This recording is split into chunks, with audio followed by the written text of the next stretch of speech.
नमस्कार, आप सभी लोगों का राम गुलाम राय ऑनलाइन क्लासेज में स्वागत है। आज की विषय वस्तु है विराम चिन्ह। डीएलएड चतुर्थ सेमेस्टर पाठ्यक्रम के अंतर्गत यह एक महत्वपूर्ण विषय वस्तु है। इसके अतिरिक्त अन्य परीक्षाओं के लिए भी यह महत्वपूर्ण है।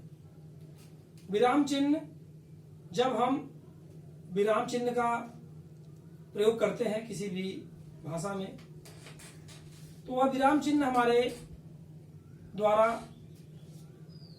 प्रयोग किए गए भाषा शैली भाव विचार को सरल और सुबोध बनाता है, जिससे पाठक को मानसिक उलझनों के बजाय उसको समझने में सरलता होती है। अर्थात विराम चिन्हों के माध्यम से हम विषय वस्तु के भाव को सरल और सुबोध करते हैं।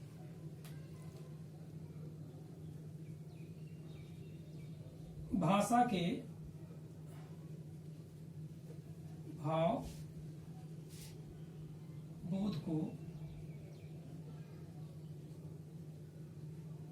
सरल सुबोध बनाते हैं। इसी प्रकार से जब हम इनका उचित प्रयोग करते हैं वाक्य में, तो उसमें उस वाक्य का आशय स्पष्ट होता है। उचित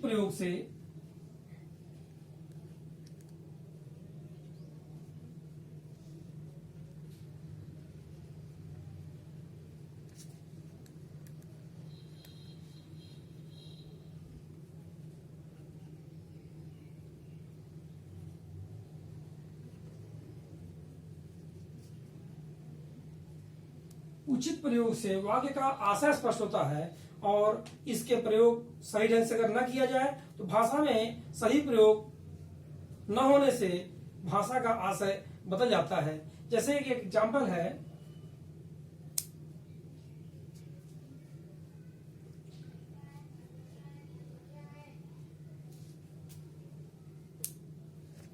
रोको मत जाने दो। ये चार शब्दों से एक मिला एक वाक्य है। इसमें हमने एक विराम चिन्ह लगाया, अल्प विराम, और एक पूर्ण विराम। वाक्य हुआ रोको मत जाने दो। इसी वाक्य को पुनः हम लिखते हैं, रोको मत जाने दो। यहीं पर हम देख रहे हैं कि यही अल्प विराम अगर हम यहां लगा दें और पुनः वही चार शब्दों को हम पढ़ें, तो देखिए आप कैसे आशय वाक्य का बदल जाता है। रोको मत जाने दो, रोको मत जाने दो। दोनों के शब्द प्रयोग में विराम चिन्हों के प्रयोग से उसी वाक्य का आशय बदल जाता है। यही आशय क्या करता है, पाठक को भावबोध करने में सरलता और सुबोध दोनों का भाव स्पष्ट करता है। अर्थात उस दृष्टिकोण से देखा जाए तो वह उस वाक्य को सरल भी करता है, सुबोध अर्थात समझने योग्य भी बनाता है। अब हम यहां देखेंगे इसके अतिरिक्त और तमाम विराम चिन्ह हैं। वो विराम चिन्ह क्या है, उनका नाम और उनके स्वरूप के बारे में हम जानेंगे।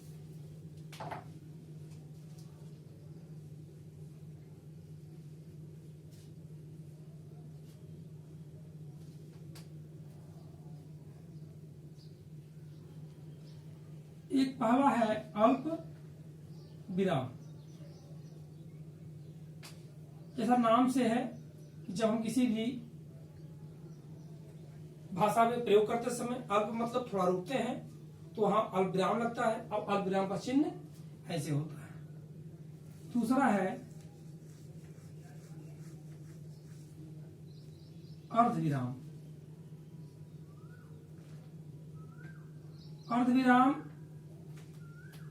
का चिन्ह एक बिंदी और अल्प विराम का निशान, जहां वाक्य में हम अल्प विराम से थोड़ा ज्यादा रुकते हैं, वहां पे क्या होता है, अर्धविराम का चिन्ह लगता है। अर्धविराम में उपवाक्य को लिखते समय, उपाधि लेखन लिखते समय आदि जगहों पर इसका हम प्रयोग करते हैं। जिस प्रकार से अल्प विराम मान लीजिए हमने संज्ञा, अंक के स्थान में प्रयोग करते हैं, जैसे 1, 2, 3। यहां मान लीजिए दिया हमने कमल, फल, इस प्रकार से लगाते जाएंगे, आम। अब अर्ध विराम में जैसे M, A, B, एड, यहां पे अर्ध विराम का चिन्ह लगता है, न कि अल्प विराम का। इस प्रकार से हम उपाधि लेखन में इसका महत्वपूर्ण स्थान है। उपवाक्य लिखते समय भी इसका उपयोग करते हैं। और एक आता है तीसरा, पूर्ण विराम।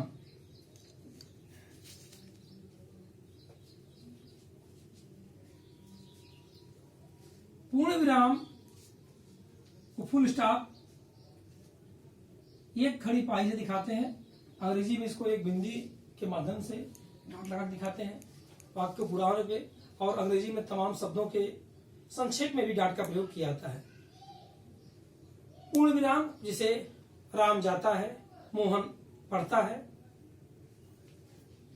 अमन खेलता है, इस प्रकार के पूर्ण वाक्य के पूर्ण होने पर पूर्ण विराम का चिन्ह प्रयोग किया जाता है। एक आता है अपूर्ण विराम।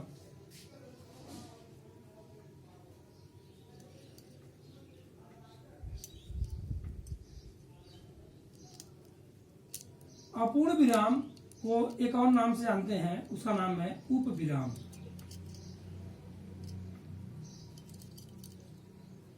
इसको दो बिंदी के माध्यम से दिखाते हैं। यह पैराग्राफ ब्रेक करने के समय इसका उपयोग किया जाता है, जहां जैसे पूर्ण विराम में वाक्य खत्म हो जाना या पूर्ण रूप से रुक जाना, वहां वाक्य पूर्ण से रुकता नहीं है, इसलिए उसको अपूर्ण विराम भी कहा जाता है। वाक्य का अगला भाग उस वाक्य से जोड़ने के लिए इसका प्रयोग किया जाता है पैराग्राफ ब्रेक करते समय। वह इस प्रकार के साइन से हम दिखाते हैं। फिर एक आता है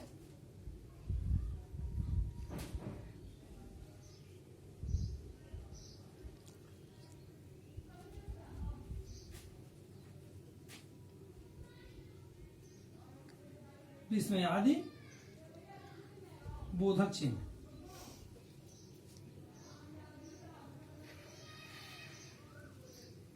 इसको एक खड़ी पाई एक बिंदी के माध्यम से दिखाते हैं। मूल रूप से विस्मय, हर्ष, शोक, आश्चर्य में इसका प्रयोग किया जाता है।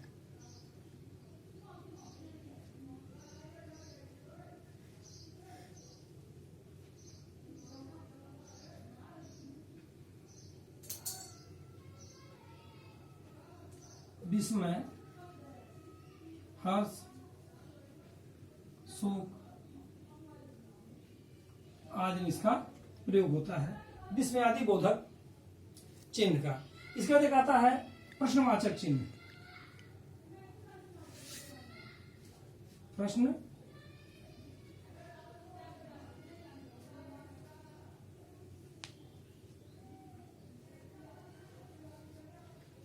प्रश्नवाचक चिन्ह का प्रयोग हम प्रश्न सूचक वाक्यों के अंतर्गत करते हैं, जहां प्रश्न सूचक वाक्यों के अंत में, अर्थात प्रश्न सूचक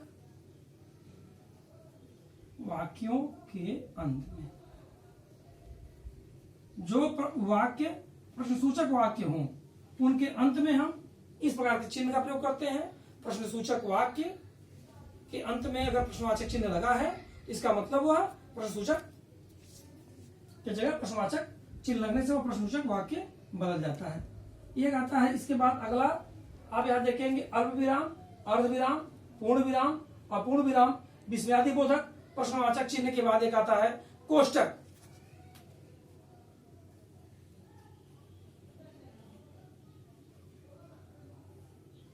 यह 3 प्रकार का होता है, छोटा, मझला और बड़ा। छोटा कोष्टक ऐसे दिखाते हैं, मझले कोष्टक को ऐसे दिखाते हैं और बड़े कोष्टक का निशान ऐसे होता है। आप यहां देखें कि किस प्रकार से विराम चिन्ह है और विराम चिन्हों का प्रयोग करते हैं। इसी आधार पे हम भाषा के भाव को सरल और सुबोध बनाते हैं। इसके बाद और कुछ चिन्ह हैं, उसको हम अपने अगले वीडियो सेशन में देखेंगे। इन चिन्हों का जो शेष चिन्ह बचे हुए हैं, जिनको हिंदी भाषा में प्रयोग किया जाता है और उनका प्रयोग बहुतायत आपको अपने विषय वस्तु के समक्ष दिखाई देगा। धन्यवाद।